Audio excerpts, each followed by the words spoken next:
Hello, আসসালামু আলাইকুম। নতুন আরেকটি ভিডিওতে আপনাদের স্বাগতম। এই ভিডিওতে আমরা শিখব, আপনি যখন এক্সাইটেড হন, আমরা 5টা সেন্টেন্স শিখব যেগুলোর ক্ষেত্রে আপনি এক্সাইটমেন্ট প্রকাশ করতে পারেন।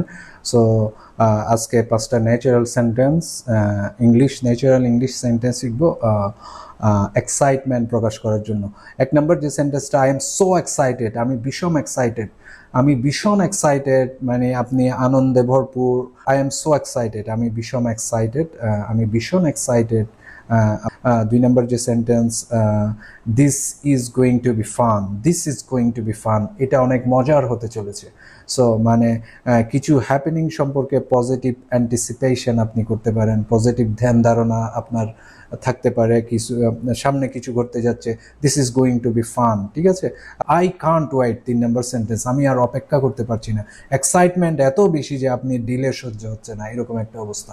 আই কান্ট ওয়েট, আমি আর অপেক্ষা করতে পারছি না, আমি আর থর সইতে পারছি না। আই কান্ট ওয়েট, এক্সাইটমেন্ট এত বেশি যে আপনি আসলে থর সইতে পারছেন না, আপনি জাস্ট এক্সপেরিয়েন্স করার জন্য বসে আছেন, এরকম। 4 নম্বর যে সেন্টেন্সটা, দ্যাটস অ্যামেজিং নিউজ, অসাধারণ খবর, এইটা একটা অসাধারণ খবর, এইটা একটা দারুণ খবর, ঠিক আছে। মানে আপনি যে ইনফরমেশনটা রিসিভ করেছেন তা আপনাকে ইনস্ট্যান্টলি আনন্দ দিয়েছে, ঠিক আছে। 5 নম্বর যে সেন্টেন্সটা, I am looking forward to it, আমি এটা খুব আশা করে অপেক্ষা করে আছি, something like this. I am looking forward to it, ঠিক আছে। ভবিষ্যতের কোনো ইভেন্ট বা প্ল্যান নিয়ে হ্যাপি অ্যান্টিসিপেশন যদি করতে চান, তাহলে এই বাক্যগুলো আপনি ইউজ করতে পারেন।